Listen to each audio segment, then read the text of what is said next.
ஹல்லேலூயா. தேவனுக்கு மகிமை உண்டாவதாக. இந்த நாளிலும் உங்களோடு சேர்ந்து தேவனை மகிமைப்படுத்தும்படியாய் விண்ணப்பங்கள் வேண்டுதல் ஏறெடுக்கும்படியாய் தேவன் தந்த கிருபைக்காய் நான் தேவனுக்கு துதி செலுத்துகிறேன். அன்புக்குரிய யாவருக்கும் இரட்சகரும் ஆண்டவருமாகிய இயேசு நாமத்தினால அன்பின் நல்வாழ்த்துக்கள். ஹல்லேலூயா. நம்ம வசனத்தில் போனோம். கொலோசிய சபைக்கு பவுலடியார் எழுதின நிருபம் 2ஆம் அதிகாரம் 6ஆம் வசனத்திலிருந்து நான் வாசிக்கணும். கொலோசியர் 2:6 வாசிப்போம். ஆகையால் நீங்கள் கர்த்தராகிய இயேசு கிறிஸ்துவை ஏற்றுக்கொண்டபடி, அந்த வார்த்தையை ஒவ்வொன்றா கவனிப்போம். கர்த்தராகிய இயேசு கிறிஸ்துவை ஏற்றுக்கொண்டபடி, அவருக்குள் வேறு கொண்டவர்கள், அவர் மேல் கட்டப்பட்டவர்கள், அவருக்குள் நடந்து கொள்ளுதல். இல்லையா? இது ஒரு நபரையோ சங்கத்தையோ மார்க்கத்தையோ மதத்தையோ ஏற்றுக்கொள்வது பற்றி இங்கே பேசவில்லை. என்ன பேசுகிறதுன்னு சொன்னால், இயேசுவை ஏற்றுக்கொண்டது, அவருக்குள்ளே தான் வேறு கொள்ளுவது, பலப்படுவது, ஸ்திரப்படுவது, அவருக்குள்ளே நடந்து கொள்ள வேண்டும். அடிக்கடி நான் சொல்லுகிற ஒரு காரியம் உண்டு. அது 1 யோவான் 1:3 நான் படிக்கும்போது, எங்களுடைய ஐக்கியம் பிதாவோடும் அவருடைய குமாரனாகிய இயேசு கிறிஸ்துவோடும் இருக்கிறது. இதுதான் கிறிஸ்துவன் ஐக்கியம். இந்த ஐக்கியத்தில் இருக்கிறவர்களோடு நாம் அடுத்த நிலையிலே நாம் ஐக்கியத்தில் இருக்கிறோம். அப்போது முதலாவது இயேசுவோடும் அவருடைய பிதாவாகிய தேவனோடும் அவருடைய குமாரனாகிய இயேசு கிறிஸ்துவோடும் ஐக்கியத்தில் இருக்க வேண்டும் என்பதை நீங்கள் அறிந்திருக்கிறீர்கள். நீங்கள் அதை எபேசியருக்கு எழுதின நிருபத்தில் 2ஆம் அதிகாரம் 19 22 வரை படிங்க. பைபிள் ஸ்டடியாக தான் போனோம். எபேசியர் 2:19 22 வரை உள்ள வசனங்களை நீங்கள் படிங்க சீக்கிரம். ஆகையால் அந்நியரும் பரதேசிகளுமாயிராமல் பரிசுத்தவான்களோட ஒரே நகரம் தேவனுடைய வீட்டாருமாய் இருக்கணும். அப்போஸ்தலர் தீர்க்கதரிசிகள் என்பவருடைய அஸ்திபாரத்து மேல் கட்டப்பட்டவர்களாய் இருக்கிறீர்கள். அதற்கு இயேசு கிறிஸ்து தாமே மூலக்கல்லாக இருக்கிறார். மாளிகை முழுவதும் இசைவாய் இணைக்கப்பட்டு கர்த்தருக்குள் பரிசுத்த ஆலயமாக எழும்புகிறது. அவர் மேல் நீங்களும் ஆவியினாலே தேவனுடைய வாசஸ்தலமாக கூட்டி கட்டப்பட்டு வருகிறீர்கள். அப்போ இயேசுவோடும் பிதாவோடும் ஐக்கியத்தில் இருக்கிறோம். அடுத்தது பரிசுத்தவான்கள், அல்லது இயேசுவும் அப்போஸ்தலர் என்ன சொல்லி காண்பித்தார்களோ அந்த அடிப்படையில் இருக்கிறவர்கள் தான் பரிசுத்தவான்கள். நீங்கள் நல்லா கவனிக்கணும். நான் அடிக்கடி சில வேளை பேசும்போது கொஞ்சம் கடினமான வார்த்தைகளை பயன்படுத்துவேன். அதுக்கு என்ன காரணம் தெரியுமா? இயேசுநாதருக்கு வசனத்தை கையில் வச்சுட்டு வருஷக்கணக்காக இதை வாசிச்சுட்டு பைபிள் காலேஜெல்லாம் படிக்கிறாங்க. நல்லது, படிக்கட்டும். எல்லாம் படிச்சுட்டு அந்த இயேசுவை பரியாசம் பண்ண மாதிரி வாழ்வாங்க பார்த்தீங்களா? இயேசுவை மிஞ்சி நடப்பாங்க பார்த்தீங்களா? அப்போஸ்தலர் பரியாசம் பண்ண மாதிரி நடப்பாங்க பார்த்தீங்களா? மிஞ்சி நடப்பாங்க பார்த்தீங்களா? அவங்கள நான் மதிக்க முடியாது, அவங்கள நான் பரிசுத்தவான்கள்னு பட்டம் கொடுக்க முடியாது. நான் சொல்றது புரியுது இல்லையா? இதுதான் அதுக்கு பிரச்சனை.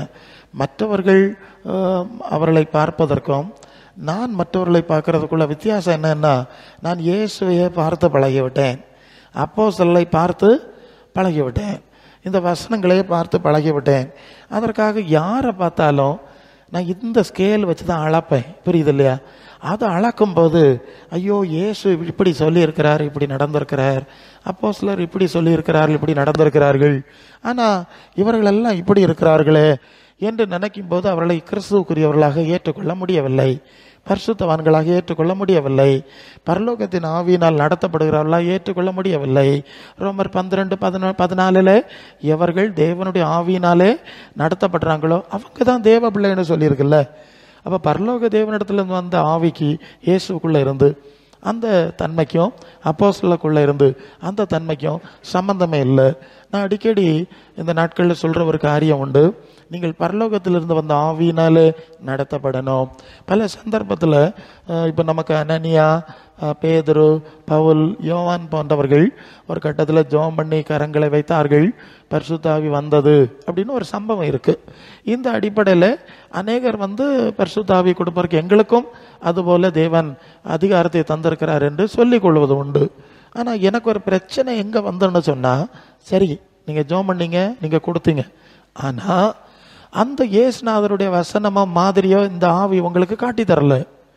அந்த அப்போஸ்தலர் சொன்ன உபதேசத்தில் நீங்கள் நடக்கலை. அப்போ இந்த ஆவி அந்த அப்போஸ்தலருக்குள்ள இருந்த ஆவி இல்லை தானே? அந்த இதுதான் எனக்கு பிரச்சனை. உங்களுக்கு புரியும்னு நினைக்கிறேன். நீங்கள் செய்கிறது சரியாக இருந்தால் அந்த ஆவியானவர் இயேசுவின் சிந்தையை கொடுத்தா பிரச்சனை கிடையாது, விட்டுடலாம், அது நமக்கு ப்ராப்ளம் வராது. எனக்குள்ள ஆவியானவர் இந்த செய்தியை போடுறார். எப்போ இது இயேசுவை போல சிந்தையில் நடத்தலை, அப்போஸ்தல அஸ்திபாரத்தில் நடத்தலை, எதிராக போகுது. இதுதான் பிரச்சனை. எல்லாருக்கும் விளங்கியிருக்கும்னு நினைக்கிறேன். நீங்கள் என்னை பற்றி பல மாதிரி நினைப்பீங்க, என்னடா இவர் இப்படி பேசுகிறாருன்னா விஷயம் இதுதான். அந்த மாடலுக்கு இந்த ஆவி, ஏன்னா நாங்கள் இந்த ஆவியை பார்த்து அந்த அனுபவத்தை கடந்து வந்தவங்க. இப்போ உள்ள ஆவி தலைகளாக போகிறதுனால தான் இந்த பிரச்சனை எங்களுக்கு வருது. இதை எல்லாருக்கும் உங்கள் முன்பு நான் வைத்து விட்டேன், நீங்கள் அதை பார்த்து கொள்ள வேண்டும். நீங்கள் அப்போஸ்தலர் 13 அதிகாரம் 1ஆம் வசனத்தில் அந்த என்ன வாசிக்கிறோன்னா, இது என்ன பிரச்சனைன்னு சொன்னால், பொதுவாக அப்போஸ்தலர், தீர்க்கதரிசி, அஸ்திபாரம் என்று சொன்ன உடனே இன்னொரு சாரார் இருக்கிறார்கள். அவங்க என்ன செய்கிறாங்கன்னா, தீர்க்கதரிசி அஸ்திபாரம்னு சொல்லியிருக்கு. அப்போ நமக்கு பழைய ஏற்பாட்டில் நிறைய தீர்க்கதரிசிகள் இருக்கிறார்கள், சரிதானே? ஏசாயா, எரேமியா, எசேக்கியேல் நிறைய இருக்குது. மல்கியா வரைக்கும் நமக்கு தீர்க்கதரிசி. நீங்கள் நல்லா கவனிக்கணும். மோசையின் மூலம் அடிப்படை பிரமாணத்தை கொடுத்தார். இந்த பிரமாணத்தின் அடிப்படையில், மோசையின் நியாய பிரமாண அடிப்படையில் மல்கியா வரைக்கும் அவர்கள் தீர்க்க தரிசனம் சொன்னார்கள். நிச்சயமான காரியம். ஆனால் இப்போ நமக்கு குமாரன் மூலம் நமக்கு பேசி ஒரு புதிய அஸ்திபாரம் தந்திருக்கு, சரிதானே? புதிய உடன்படிக்கை, புதிய ஏற்பாடு தந்திருக்கு. இந்த புதிய உடன்படிக்கை அஸ்திபாரத்தின் அடிப்படையில் அப்போஸ்தலர் தந்திருக்கு. இந்த அஸ்திபாரத்தின்படி போதிக்கக்கூடிய தீர்க்கதரிசிகள் இருக்கணும். புரியும்னு நினைக்கிறேன். இதுதான் அடுத்த குழப்பம். அப்போஸ்தல அஸ்திபாரத்தின்படி செயல்படக்கூடிய தீர்க்கதரிசி, இயேசுவின் போதனைப்படி நடக்கிற தீர்க்கதரிசி. அதான் அப்போஸ்தலர் 13:1 நீங்கள் படிச்சீங்கன்னா, சீக்கிரம் படிப்பீங்களா? வேகமாக எடுத்தீங்களா? சீக்கிரம். அந்தியோக்கியா பட்டணத்தில் சபையிலே பர்னபா, சிமியோன், லூகி, மனாயிம், சவுலு தீர்க்கதரிசிகளாயும் போதெல்லாம் இருந்தார். பத்தியெல்லாம் இங்கே யாரும் ஏசாயா, எரேமியா சொல்லியிருக்காது. இதுதான் புதிய ஏற்பாட்டு தீர்க்கதரிசி. இப்போ அடுத்த பிசாசனுடைய தந்திரம், வேத புரட்டை நீங்கள் புரிஞ்சுக்கணும். ஸோ தீர்க்க தரிசனம்னு சொன்னோடனே அவங்க அங்கே போயிடுறாங்க, நீங்களும் அதை புரிஞ்சுக்கிட மாட்டீங்க. ஆனால் எனக்கு ஆவியானவர் சொல்லிட்டார், இல்லை இந்த அஸ்திபாரம் வேற, இந்த அஸ்திபாரத்தில் நிற்கிற தீர்க்கதரிசிகள் என்று குறிப்பிடுவார். ரோமர் 12:6 சீக்கிரம் படிக்கணும். ரோமர் 12:6 நீங்கள் வரும்போது தீர்க்க தரிசனம் சொல்லுகிற வரத்தை உடையவன் படிங்க. படினால தீர்க்க தரிசனம் சொல்லுகிற வரத்தை உடையவன் விசுவாச பிரமாணத்துக்கு ஏற்றதாக சொல்ல கிடவன். அப்போ விசுவாச பிரமாணம் என்னது? இயேசுவும் அப்போஸ்தலர்களும் சொன்ன உபதேசம் தானே நமக்கு விசுவாச பிரமாணம். மோசேனுடைய பிரமாணம் இல்லை, பழைய ஏற்பாட்டு தீர்க்கதரிசிகளுடைய பிரமாணம் இல்லை. நமக்கு விசுவாச பிரமாணம் இங்கே தான் இருக்கும். நீங்கள் சிஎஸ்எஸ் சபையில் ஒரு விசுவாச பிரமாணம் சொல்லுவாங்க, அதுக்கு நிச்சயா விசுவாச பிரமாணம்னு சொல்லுவாங்க. பிதாவை விசுவாசிக்கிறேன், ஒரே பேரான குமாரனாகிய இயேசு விசுவாசிக்கிறேன், அவர் இப்படி பிறந்தார், வாழ்ந்தார், மரித்து உயிரோடு எழுந்தார், நித்திய ஜீவனை விசுவாசிக்கிறேன், மரித்தவர் உயிர்த்தெழுதலை விசுவாசிக்கிறேன், பரிசுத்த ஆவியையும் பொதுவாக இருக்கிற பரிசுத்த சபையும் மரித்தவர் உயிர்த்தெழுதலும் நித்திய ஜீவனம் உண்டென்று. அப்படி தானே?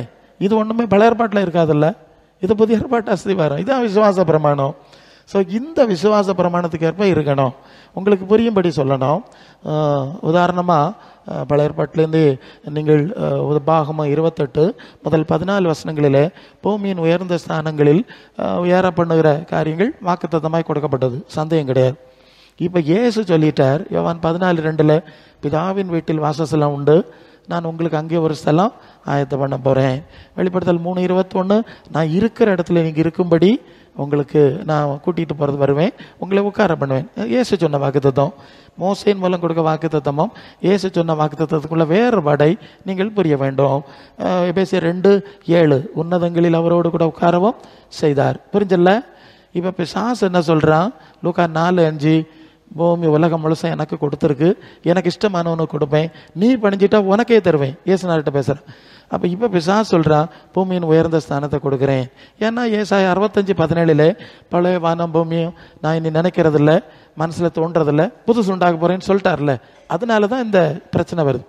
இப்போ யோவான் 14:27 ஆண்டவர் சொல்வார், உலகம் கொடுக்கிற பிறார நான் உங்களுக்கு கொடுக்கறதில்ல, என்னுடைய ராஜ்யம் உலகத்துக்குரியதல்ல. யோவான் 18:36. அப்போது இயேசுவும் அப்போஸ்தலரும் கொடுத்த அஸ்திபாரம் என்னது? கொலோசியர் 3:1-2, கிறிஸ்து தேவனுடைய வலது பார்சத்துக்கு மேலானவளை தேடுங்கள், பூமிக்கிறவளை அல்ல. இப்போ புரிஞ்சுதா? அப்போஸ்தல அஸ்திபாரம்னா என்னது? இந்த அஸ்திபார விசுவாச பிரணத்துக்கு ஏற்றபடி தான் தீர்க்க தரிசனம் இருக்கணும். அப்படி இல்லைன்னா அது கள்ள தீர்க்க தரிசனம், அது பரலோக ஆவியில் வரல, இயேசுக்குள்ளே இருந்த ஆவியில் வரல, அப்போஸ்தலருக்குள்ளே இருந்த ஆவியில் வரல. இப்படி தான் நீங்கள் புரியணும். எவ்வளவு மோசடி நடக்குன்னு உங்களுக்கு இப்போ புரியணும்னு நினைக்கிறேன். உங்களுக்கு இதுவரை புரியாமல் இருக்கலாம், எனக்கு அதை கற்றுக் கொடுத்து பேச சொன்னார், அதனால தான் பேசுகிறேன்.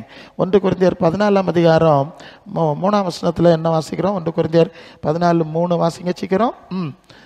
தீர்க்க தரிசனம் சொல்லுங்க.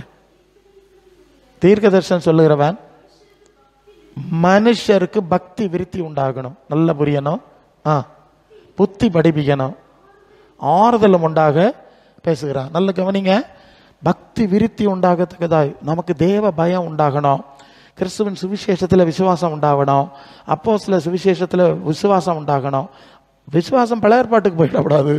இந்த இயேசுவும் புதிய நியம கொள்கையில் விசுவாசம் உள்ளாகத்தக்கதாய் தீர்க்க தரிசனம் இருக்கணும், புத்தி படிப்பிக்கக்கூடியது இருக்கணும். நீங்கள் வெளிப்படுத்தின விசேஷம் ஒரு தீர்க்க தரிசன புஸ்தகம் இல்லையா? சரிதானே? சந்தேகம் இல்லை. யோவானுக்கு வெளிப்படுத்தின விசேஷம், அந்த வெளிப்பாடை பார்த்தீங்கன்னா முதல்ல 7 சபைக்கு சொல்லியிருக்கோம். ஒவ்வொரு சபைக்கு செய்தியை சொல்லும்போது நான் யார் தெரியுமான்னு ஆண்டவர் அறிமுகப்படுத்தி விட்டு அந்த சபையின் நிலைமையை சொல்லுவார். நீ உயிர் உள்ளவன் என்று பேருந்து கொண்டிருந்தோம் செத்தவனாக இருக்கிறாய் இல்லையா? ஒரு சபைக்கு சொல்லிட்டார் இல்லையா? நீ ஆதியில் இருந்த அன்பை விட்டா என்று உன் பேரில் எனக்கு குறை உண்டு. நீ தரித்திரனா இருந்தோம், நான் ஐஸ்வர்ய சம்பனன், எனக்கு ஒரு குறை இல்லை அப்படின்னு நீ பெருமை அடிச்சிட்டு இருக்கிறா. நீ நொண்டி, சப்பானி, குருடை, வஸ்திரம் இல்லாதவன் திட்டுறாரு இல்லையா? அப்போ இப்படிப்பட்ட ரியல் ஃபேக்ட் ஒருவேளை வெளிப்படையாக உங்களுக்கு கண்ணுக்கு தெரியாமல் இருக்கலாம், மறைவாக இருப்பதை அங்கே தேவன் வெளிப்படுத்துகிறார். அதே நேரம் உற்சாகப்படுத்துகிறார். முடிவு புரிந்த உண்மையாயிரு, நான் ஜீவகிரீடத்தை தருவேன், உன்னை கைவிட மாட்டேன், உன்னை காப்பேன். அதையும் சொல்றார், உனக்கு திறந்த வாசல் வைப்பேன். ஆறுதல் படுத்துகிற வார்த்தையும் அங்கே இருக்கிறது. நீ என்ன செய்ய வேண்டும்னு புத்தி படிப்பிக்கிறார். நிக்கோலாய் மதத்தினுடைய போதனை இருக்கு, நீ அதை விட்டு விலகு.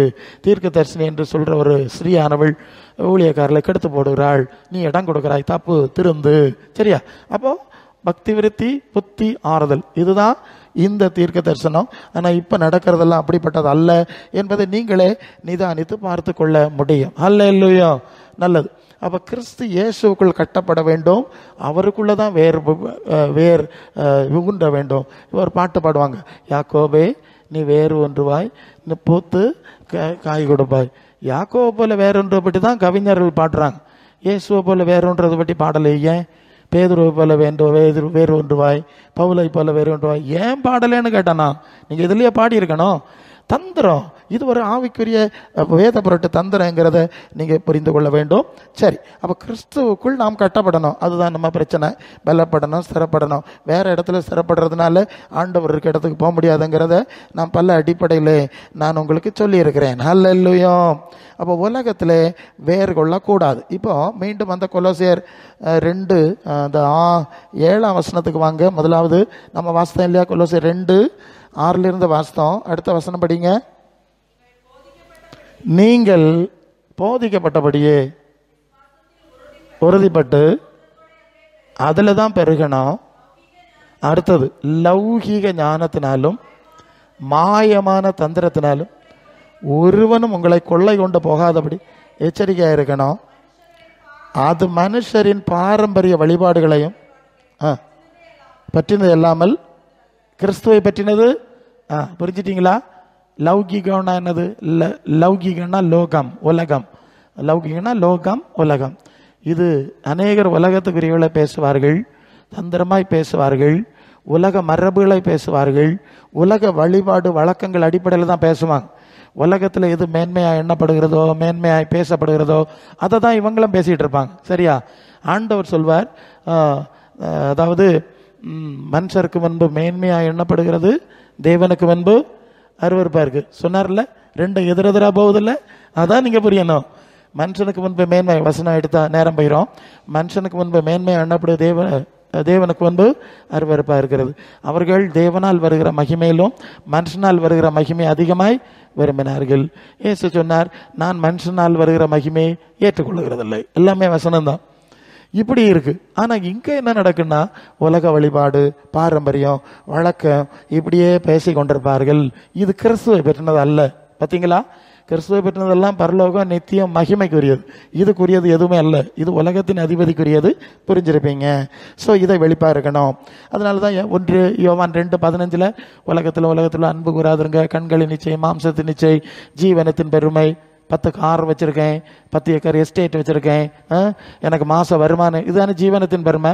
ஜீவனத்தின் பெருமைன்னு இதுதானே கண்களின் நிச்சை, ஜீவனத்தின் இது பிதாவினால், பரலோக பிதாவினால் உண்டானதல்ல, இது பிசாசினால் உண்டானதுன்னு. அதுக்கு பரலோக பிதாவினால் உண்டானது அல்ல என்று சொன்னால் அப்போ யாரால உண்டானது? இதுக்கு மறுபக்கம் இருக்க சக்தி தானே. அதை புரிந்து கொள்ள வேண்டும். யாக்கோபு 4:4 உலக நேசன் தேவனுக்கு விரோதமான பகைன்னு சொல்லியாச்சு இல்லையா? அப்போ நல்லா நீங்கள் கவனிக்க வேண்டியது, இந்த உலகம் வேற வழக்கத்தில் இருக்குது. அதை அடிப்படையில் தீர்க்க தரிசனம் சொல்லுகிறவர்கள் பரிசுத்த ஆவியினால பேசவில்லை என்பதை நீங்கள் வழங்கி கொள்ள வேண்டும். இந்த உலகத்தில் நம்ம கோணலும் மாறுபாடும் உள்ள சந்ததியின் நடுவில் தான் நம்ம இருக்கிறோம். அதனால் நமக்கு நிறைய நெருக்கம் இருக்குது. உலகம் பல ரீதியில் நம்ம சுற்றி படம் காட்டும் போது நாம் திணறி போகிறோம். 1 பேதுரு 4:4 சொல்லுது, அந்த துன்மார்க்க உலகில் அவர்களோடு கூட கொலையாதபடினாலே ஆச்சரியப்பட்டு உலகம் உங்களை தூஷிக்கிறது.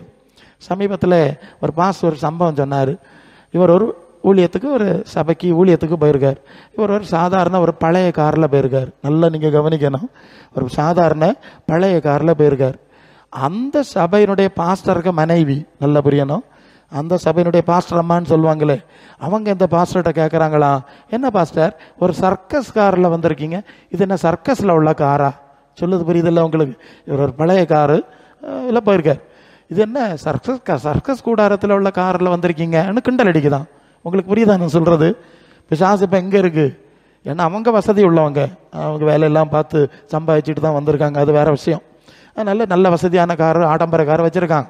ஸோ கிண்டல் அடித்தாங்களாம். இதில் உங்களுக்கு என்ன புரியணும்னா, பிசாசு தூஷிக்கிறான், கிண்டல் பண்ணுறான், நெருக்குகிறான். இப்போ நமக்கு பிரச்சனை என்ன? வா சர்க்கஸ்காரன்னு சொன்னியா, நான் இனி ஒரு 25 லட்சம் ரூபாய்க்கு ஒரு கார் வாங்கிட்டு உனக்கு முன்ன நிற்கத்தான் போகிறேன். நமக்கு ஒரு வைராக்கியம் ஆளுகளுக்கு மனுஷிகமாக வருது இல்லையா? மனுஷிகமாக வந்துடும்.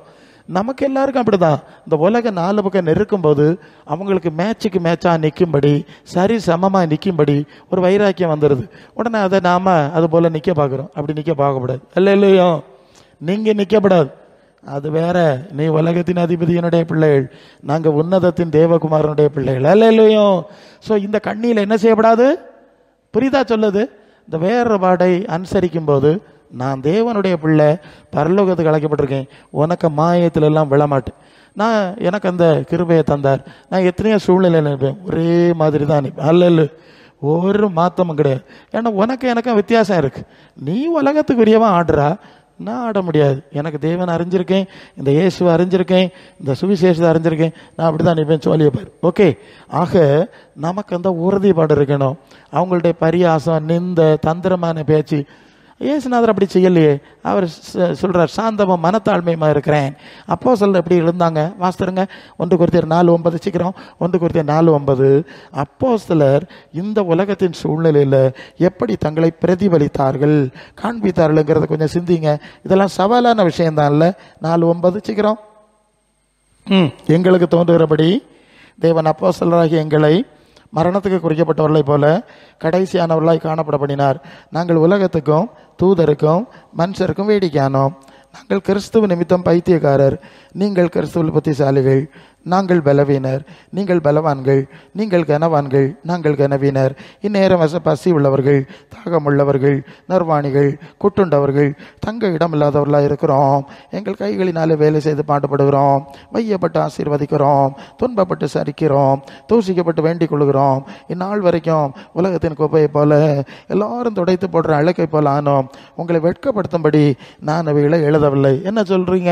நான் பரலோக ராஜாவுக்கு ஊழியக்காரனாக்கம், நான் இயேசுக்கு ஊழியக்காரனாக்கம், நான் ஆடம்பர காரில் தான் வருவேன், நான் தொப்பி அதெல்லாம் வச்சுக்கிட்டு அப்படி தான் வருவேன், தொழில் அதிபர் போல வருவேன். அப்படி அப்போஸ்தலர் சொன்னாங்களா? அப்போஸ்தலரும் சொல்லல, இயேசுவும் தேவையில்லை. எங்களுக்கு உலகத்துக்கு குப்பையை போல இருந்தோம். பார்வை பார்த்துக்கோ, எங்களை கிண்டல் பண்ணுறாங்க. ஸோ நம்ம அப்படி அவங்கள இப்படி செஞ்சால் நம்ம செய்ய மாட்டாங்களா?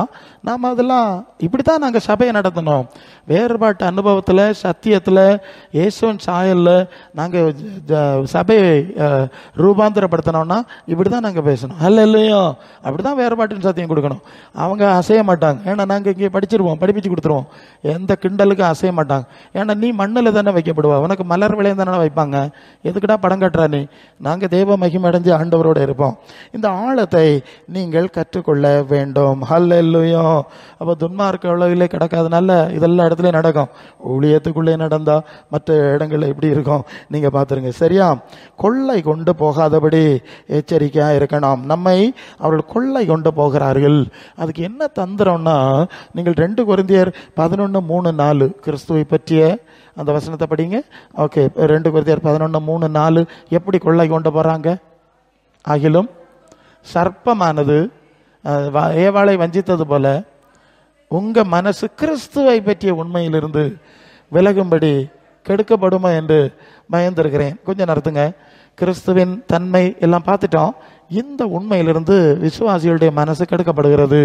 இயேசு நாமத்தை பயன்படுத்துடைய மனசெல்லாம் கெடுக்கப்பட்டாயிட்டு, கரைப்பட்டாயிட்டு. அது உலகம் தந்திரமாட்டு பரியாசம் பண்ணி கிண்டல் அடித்து அதுக்கு பிடியில் எடுத்தாச்சு.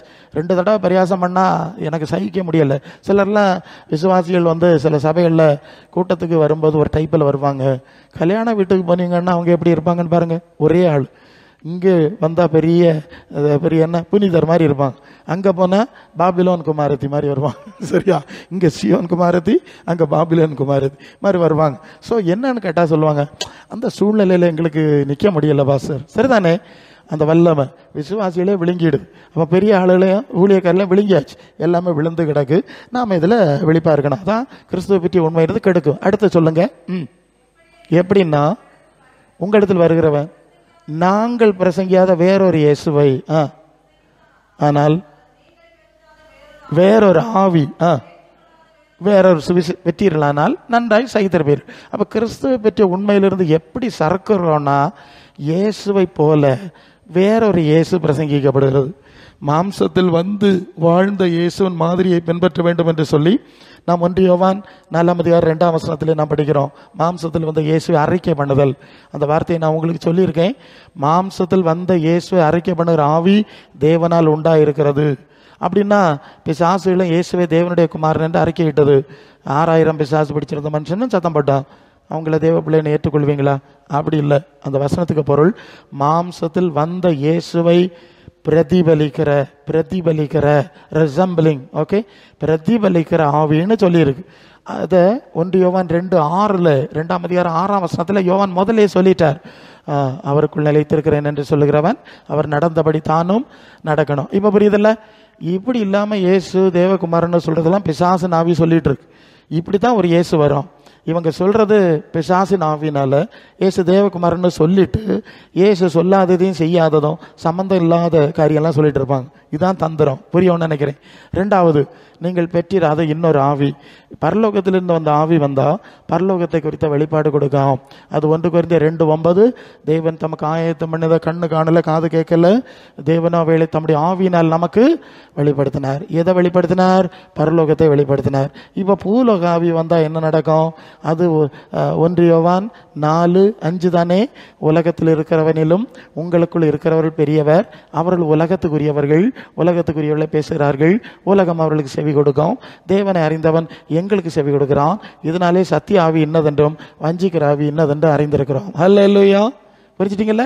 இந்த பேச்சுக்கு டைப்ல இருந்தே கண்டுபிடிச்சிடணும், இவனுக்குள்ள உலகத்தின் ஆவி ஓடிட்டு இருக்கு, இவனுக்குள்ள பரலோகத்தின் ஆவி வேலை செய்யலை, இவன் இயேசுநாதரோட இல்லை, இவன் ஒரு கள்ளத்தனமான இயேசுவை கொண்டு திரியிறான், சரியா, இவன் அப்போஸ்தலர்களுக்கு மாதிரியில் இல்லை, இந்த கள்ள பிரசங்கி மாதிரி காப்பி அடிக்கிறான். புரியுதா?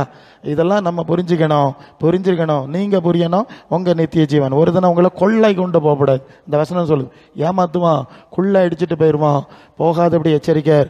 வீண் பாரம்பரியங்கள் எல்லாம் உலகத்தை பேஸ்மெண்ட்டில் போகிறவங்க தேவனுடைய விழல்ல. அதனால மற்ற 7:15 ஆண்டவர் சொன்னார், அவருடைய கனிகளினால் அவர்களை கள்ள தீர்க்கதரிசிகளுக்கு எச்சரிக்கையா இருங்க.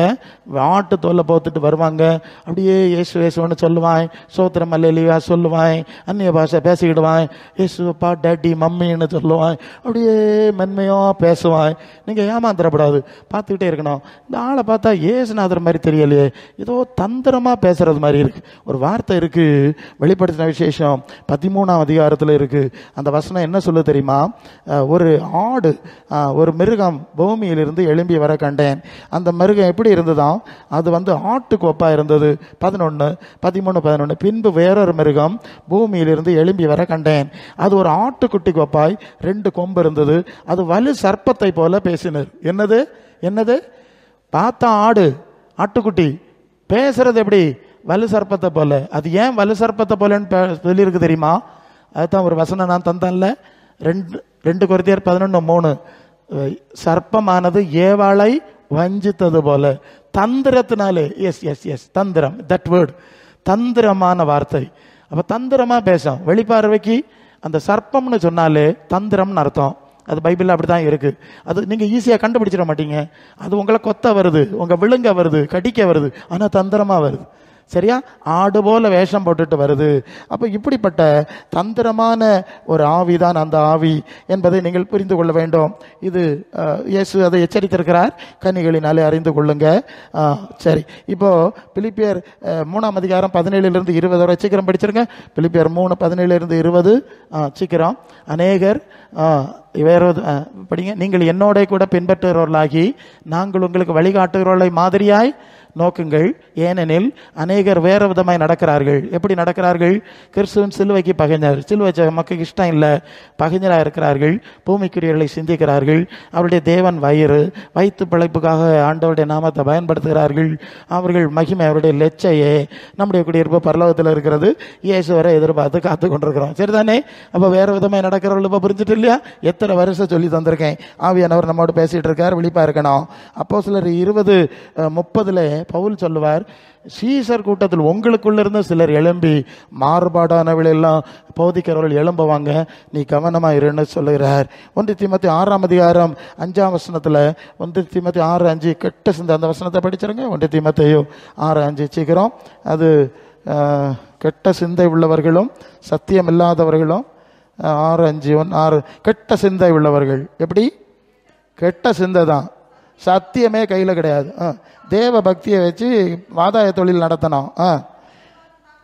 மாறுபான தர்க்கங்களும் இப்படிப்பட்டவர்களை விட்டு விலகு. அப்போ இந்த கனிகளை எல்லாம் கவனித்து பார்க்கணும். 2 பேதுரு 2:3 வசனம் படிச்சிருங்க. 2 பேதுரு 2:3 வசனத்தை நீங்கள் படிங்க சீக்கிரம். நாம் கிறிஸ்துவுக்குள் கட்டப்படணும், வேற அஸ்திபாரத்தில் கட்டப்படக்கூடாது. படிச்சிருங்க. இப்படி இருக்க 2 பேதுரு 2:1-3. கள்ள தீர்க்கதரிசிகளும் அவர்களுக்குள்ள இருந்தார்கள், கள்ள போதர்கள் இருப்பார்கள், கேட்டுக்கு ஏதுவான வேத பொருட்டுகளை தந்திரமாய், அதான் சர்ப்பம், தந்திரமாய் பேசினது ஆடு, தந்திரமாய் நுழைய பண்ணி கிரயத்துக்கு ரத்தம் சிந்தி மீட்ட ஆண்டவரை பரியாசம் பண்ணி தங்களுக்கு தாங்களே அழிவை தாங்களே உருவாக்குவார்கள். அவருடைய கெட்ட நடக்கைகளை நிறைய பேர் காப்பி அடிப்பார்கள். சத்திய மார்க்கத்தை தூசி நடத்துக்கு ஏற்ப நடந்து கொள்வார்கள். பொருளாசை உடையவர்களாய், மீண்டும் அதே வார்த்தை, பண ஆசை, தந்திரமா கள்ளத்தனமா இயேசு நாமத்தில் பேசிடுவாங்க. தங்களுக்கு ஆதாயமாய் உங்களை வசப்படுத்திக் கொள்வார்கள். பூர்வ காலம் முதல் அவர்களுக்கு விதிக்கப்பட்ட அழிவு ஆக்கினை அயர்ந்திராத அழிவு உறங்காது. எவ்வளவு எச்சரிப்பு அப்போஸ்தலர். இதுதான் அப்போஸ்தலர் அஸ்திபாரம். நாங்கள் இந்த அஸ்திபாரம் தான் பேசணும், இதில் தான் நாங்கள் நிற்கணும். நாம் மனுஷரில் ஒன்றும் பார்க்க முடியாது. ஆக ஆண்டவர் சொல்லுகிறார், நீங்கள் போதிக்கப்பட்டபடி கிறிஸ்து இயேசுவுக்குள் வேறு கொள்ள வேண்டும். கிறிஸ்துவுக்குள் தடப்பட்டு ஸ்திரப்பட்டு கட்டப்பட வேண்டும். கிறிஸ்துவின் நிறைவான வளர்ச்சியின் அளவுக்கு தக்க பூரண புருஷராகுவதற்கு தான் கிறிஸ்துவின் சபை வைத்திருக்கிறது. அதை எபேசியர் 2:11 படிக்கிறோம் இல்லையா? கிறிஸ்துவின் நிறைவான வளர்ச்சியின் அளவுக்கு தக்க பூரண புருஷராகிறதுக்கு தான் பரிசுத்தவான்கள் சீர்பொருந்த பொருட்டு சபை பக்தி விருத்தி அடைவதற்காக அப்போஸ்தலரை வச்சிருக்கு. இந்த தீர்க்கதரிசி புதிய இயேசுவின் அஸ்திபாரத்தை வச்சிருக்க தீர்க்கதரிசிகள், மேய்ப்பர்கள், போதகர்கள், 5 விதமான ஊழியக்காரர்கள். அடுத்தது ஒரு வார்த்தை இருக்கும், நீங்கள் மனுஷருடைய சூதும் வஞ்சிக்கிறதுக்கு ஏதுவான பலவிதமான தந்திரமுள்ள காற்றுகளினாலே அலைகளை போல அடிபட்டு அலையாமல் அன்புடனே சத்தியத்தை கை கொண்டு தலையாகிய கிறிஸ்துவுக்குள் வளரும்படி இப்படி சபையை வச்சிருக்கிறார். அதனால தான் நான் முடிக்கிறேன். பொதுவாக இந்த வரங்கள் வல்லமை பெற்றவங்க அப்போஸ்தல உபதேசத்தில் நிற்க மாட்டேங்கிறாங்க. பைபிளில் இருக்க உபதேசம் அவங்க உடனே அந்த ஒரு டைப்பில் போகிறாங்க. ஏன்னா யாரோடையாவது இருந்தால் அவங்க சொல்லிடுவாங்க, இல்லை இது ஆண்டவர் சொல்லலை, இது அப்போஸ்தலர் சொல்லலை, ஆதி திருச்சபையில் இப்படி இல்லை, என்ன நீங்கள் டூ படிச்சிருக்கீங்க அப்படிப்பட்ட சண்டை போடுவாங்க. ஸோ இதெல்லாம் நாங்கள் நிறைய பார்த்துருக்கோம். நமக்கு அதெல்லாம் விட்டுடுவோம். ஒரு விழிப்புணர்வு வேணும். கிறிஸ்துவுக்குள் கட்டப்படுவோம், வளருவோம், பலப்படுவோம், ஸ்திரப்படுவோம். அவர் இருக்கிற வண்ணமாகவே அவரை தரிசிக்கும்படி நாம் ஒரு மறுரூபம் அடைவோம். அந்த கிறிஸ்துவின் ராஜ்யத்தில் போய் அவரோடு மகிமையோடு வாழணும். அல்லாமல் இந்த உலகத்தில் உள்ள கொஞ்சம் கவர்ச்சிகளை கேட்டு சந்தோஷமாக இருக்கும், இல்லைன்னு சொல்லலை, அது கிடைக்கவும் செய்யும். முடிச்சிடுறேன். ஆமாம், பிதாவின் சித்தம் செய்யாமல் என்னை கர்த்தாவே கர்த்தாவேன்னு சொல்கிறவன் அற்புதம் செஞ்சாலும் அதிசயம் செஞ்சாலும் அக்கிரம செய்காரன் ஆண்டவர் சொல்லிடுவார். நமக்கு ஆண்டவர் நாமத்தில் அற்புதங்கள் வாங்கினாலும் பரலோகத்துக்கு போனோன்னா இந்த அதை தான் நான் பேசணும். எல்லாம் நல்லதுதான், எல்லாம் வேண்டியதான், வேண்டான்னு சொல்லலை. நீங்கள் எந்த அஸ்திபாரத்தில் வராட்டா நித்தியத்தை இழந்துருவீங்க, பரலோகத்தை இழந்துருவீங்க, மகிமை இழந்துருவீங்க, மலர் வளையம் கிடைக்கும், ஜீவகிரடம் கிடைக்காது இல்லையா? இங்கே ஒரு மலையெல்லாம் தருவாவ, அங்கே உள்ள மகிமை கிடைக்காது இல்லையா? இங்கே கல்லறையை கட்டி கல்லில் கட்டி வச்சிருவாவ, ஆனால் அந்த நித்திய ராஜ்யம் கிடைக்காது. இதை சொல்லி அஸ்திபாரம் போட வேண்டிய வேலையை செய்கிறோம். நீங்கள் புரிந்து கொள்வீர்கள் இல்லையா? கர்த்தர் தாமே இந்த வார்த்தைகளால் உங்களை ஆசீர்வதிக்கட்டும். ஆமென்.